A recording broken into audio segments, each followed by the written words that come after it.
Bendiciones, amados hermanos, creyentes, no creyentes y público en general, que estás viendo este vídeo a través de Facebook, YouTube, WhatsApp, redes sociales. Os saluda vuestro hermano hondureño David Santiago, de la Iglesia Ministerio Apostólico Oasis de Bendición, de los apóstoles Leandro González y profeta Yolanda González, situado en la calle Periodista Badía número 21 de la localidad de Follos, Valencia, en España. Declara una España tierra bendita, una España tierra de Dios. En anteriores vídeos estamos hablando de temas profundos, por ejemplo, de la dominación de nuestra mente, del tema de la fe. Hoy vamos a hablar de dos temas que parecieran que fueran diferentes, pero en realidad tiene que ver uno con el otro.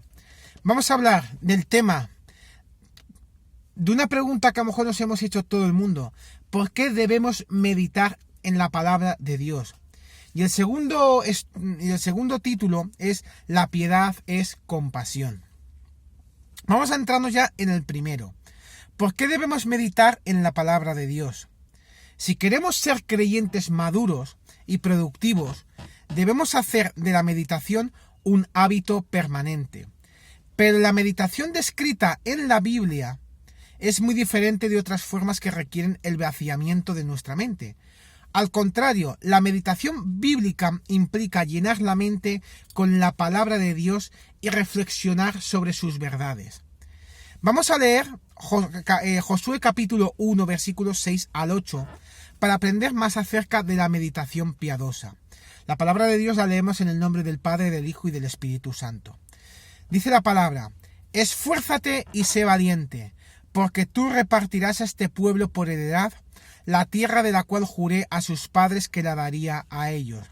Solamente esfuérzate y sé muy valiente, para cuidar de hacer conforme a toda la ley que mi siervo Moisés te mandó. No te apartes de ella, ni a diestra, ni a siniestra, para que seas prosperado en todas las cosas que emprendas.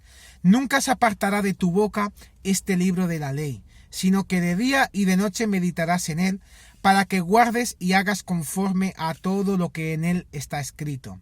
Porque entonces harás prosperar tu camino y todo te saldrá bien. Después de la muerte de Moisés, el Señor le dio a Josué su plan para la conquista de la tierra prometida. Y ese plan no implicaba estrategias militares tradicionales. No.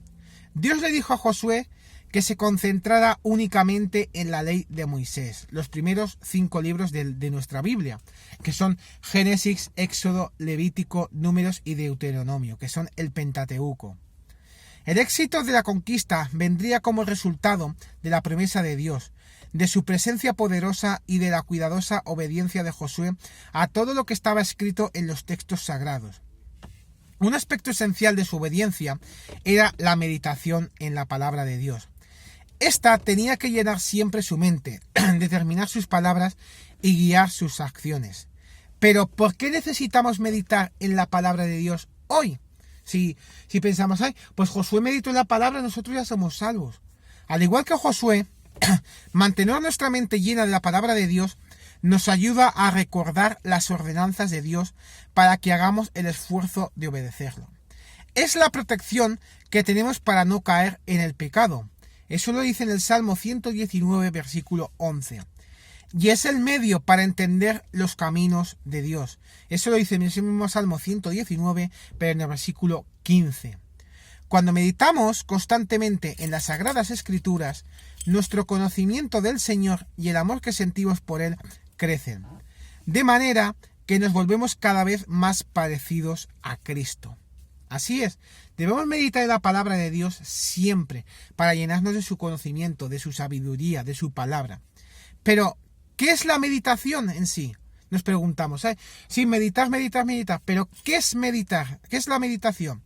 La meditación es un tiempo que se pasa a solas, inmerso en Dios y en su palabra. Es dar vueltas a las cosas en nuestra mente, tratando de comprender y aplicar las verdades de Dios. Pero ¿cómo puede usted comenzar esta importante práctica? Al leer la Biblia, enfóquese en los siguientes aspectos de Dios. En su persona, Busque las descripciones en cuanto al Señor y piense en cómo pueden sus atributos ayudarle a entender quién es Él. La meditación implica también recordar las verdades que ha aprendido. Eso lo dice en el Salmo 63, versículo 6. El Espíritu Santo la ayudará a lograrlo. Su tarea es recordarle todo lo que le ha enseñado. Eso lo dice en Juan, capítulo 14, versículo 26. Y guiarle en toda verdad. Eso lo dice en Juan, capítulo 16, versículo 13. Enfóquese también en sus obras. Enfóquese en las acciones de Dios en un pasaje. Eso dice en el Salmo 77, versículo 12. ¿Cómo muestran sus acciones su poder, sabiduría, justicia, santidad, amor, gracia y compasión? Piense en sus maravillas. Eso dice en Salmo 145, versículo 5. ¿Cómo afectan las acciones de Dios su fe, sus temores y sus esperanzas? Pídale a Dios que le ayude a entender todo lo que sea necesario. Sus ordenanzas, al igual que Josué, preste mucha atención a los mandamientos de Dios y piense en qué requiere Él de usted. Eso dice en el Salmo 119, versículo 15, que lo hemos leído antes. ¿Qué le exige en cuanto a sus pensamientos, palabras, interacción con otros, costumbres personales y opciones? ¿Cómo le protegen sus mandamientos? Son preguntas que todos tenemos. Y hay otras dos preguntas que a veces también nos hacemos. ¿Qué tienen en común la preocupación y la meditación? ¿Qué sucedería si usted sustituyera sus pensamientos de ansiedad por las verdades de la palabra de Dios? La meditación es como un ancla para el alma. ¿Qué aspectos de su vida necesitan estar ancladas a la palabra de Dios? Pues le voy a contestar. El hábito constante de leer libros centrados en Cristo es tan necesario que se ha llamado a esto, con mucha propiedad, el aceite de la lámpara de la oración.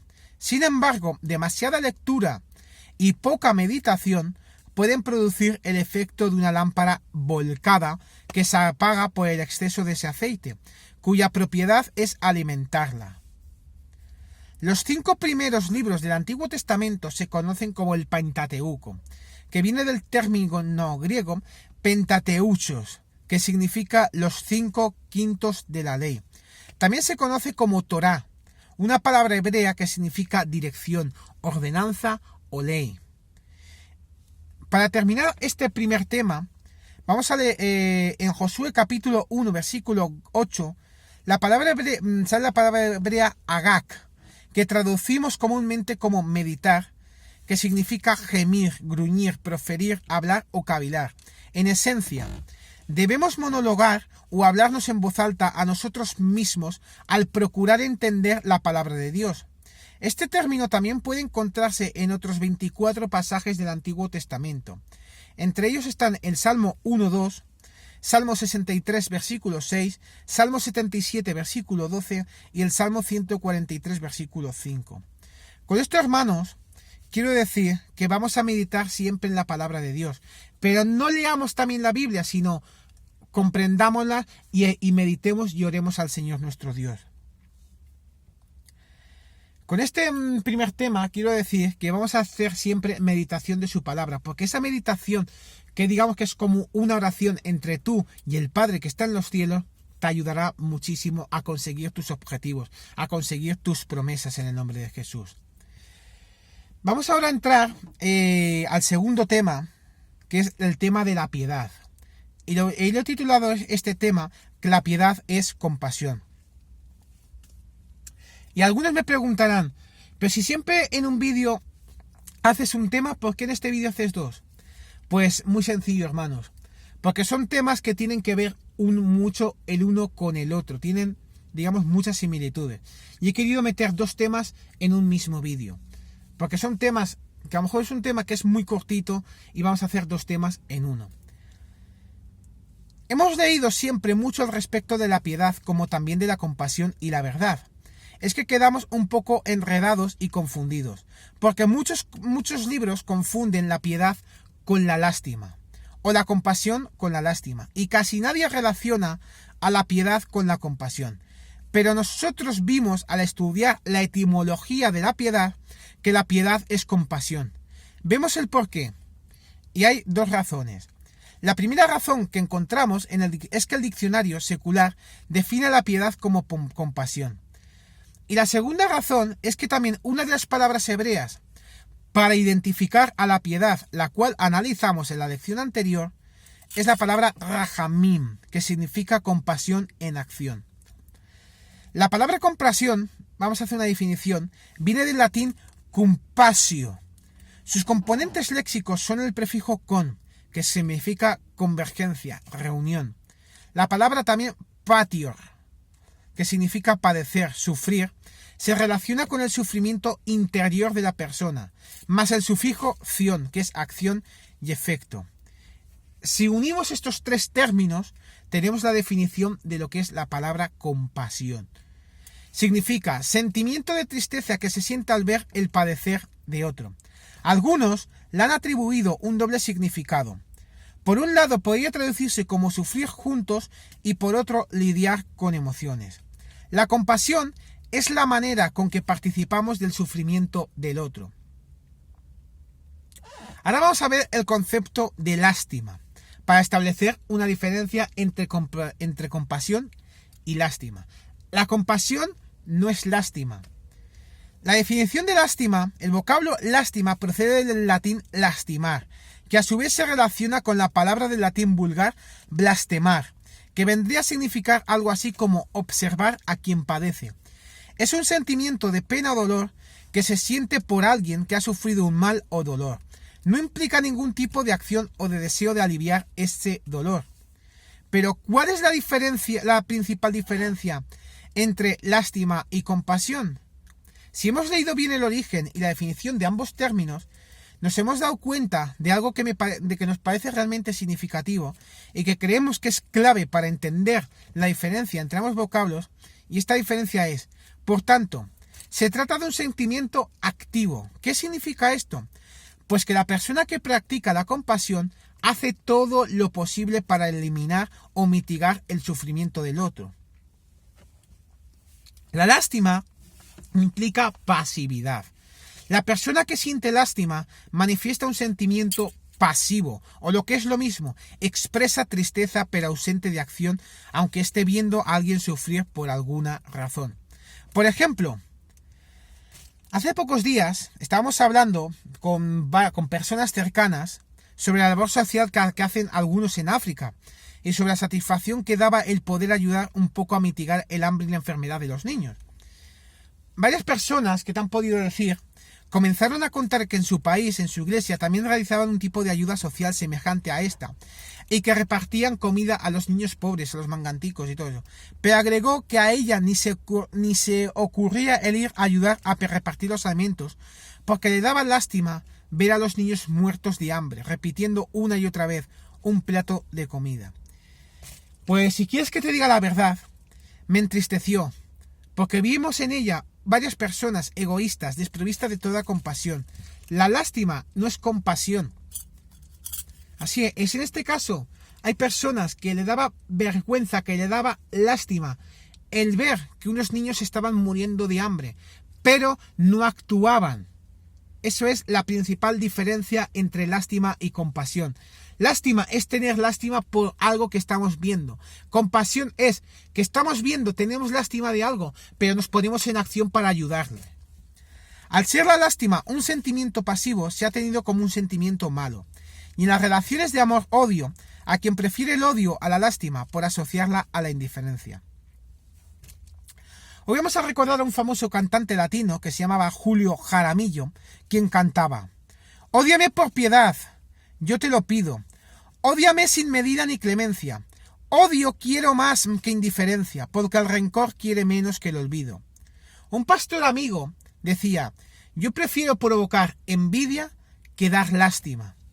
El que siente lástima observa el sufrimiento, pero no hace nada por mitigarlo. La lástima nos coloca en una posición superior a la de la persona que sufre, nos reafirma y consuela el saber que nos encontramos en ventaja sobre el otro. Cuando sentimos lástima, regalamos lo que no nos sirve, lo que ya usamos, y cuando hay colectas las aprovechamos para llevar lo que nos estorba o lo que es basura. Con esto, amados hermanos, vamos a cerrar este segundo tema. Y espero que haya quedado claro la diferencia entre compasión y lástima. La compasión es una lástima, pero que te pones tú en acción. La lástima es un sentimiento pasivo. La lástima es que, por ejemplo, ay, se está muriendo fulanito de tal, se está muriendo de hambre, está pasando por un momento delicado mi hermano tal, pero ahí me quedo, tengo lástima de él. Pero si tú a ese hermano que tú estás sintiendo lástima por él, le estás ayudando para salir de ese bache, le estás dando palabra profética, le estás dando palabra de oración, le estás ayudando, eso ya no es sentir lástima, eso es ya sentir compasión. Y el verdadero Señor, el verdadero creyente, siente compasión por las almas del mundo en el nombre de Jesús. Así que sintamos compasión por las almas perdidas que se están encontrando en este mundo de España en el nombre de Jesús. Desde aquí declaro una palabra de poder para mi pastor y apóstol Leandro González, ahí donde lo tienes, predicando su palabra, ahí donde esté, y declaramos que su familia, su esposa, su economía, sus hijos, sus nietos son prosperados y son gente de poder y de gloria, y declaramos fuerzas renovadas para él en el nombre de Jesús. Un saludo también muy grande desde aquí de España, que va directo a Nicaragua, donde está mi pastora y profeta Yolanda González, predicando su palabra, y Dios le da nuevas palabras, le da fuerzas renovadas, le da conocimiento, le da sabiduría, y sobre todo una nube de ángeles la protegen en su estancia allí en Nicaragua y en su viaje de vuelta hacia aquí España en el nombre de Jesús.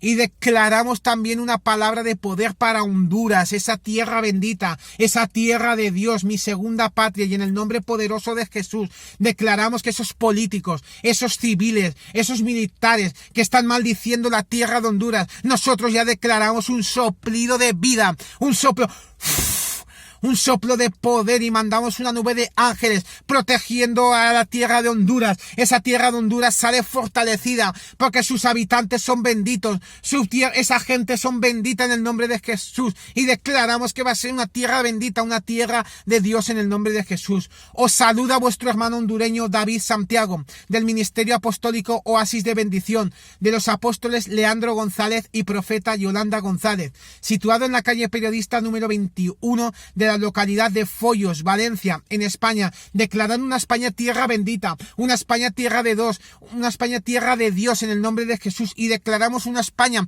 tierra de compasión, tierra de poder en el nombre de Jesús. No olvidéis, amados hermanos, creyentes, no creyentes, público en general, dejad vuestros me gusta, dejad vuestros comentarios si queréis que hable de algún tema, de alguna pregunta que tengáis en vuestro corazón, en vuestra alma, en vuestro cerebro, en vuestra mente, y yo os contestaré con tema bíblico en el nombre de Jesús. Muchísimas bendiciones, y estamos siempre en victoria.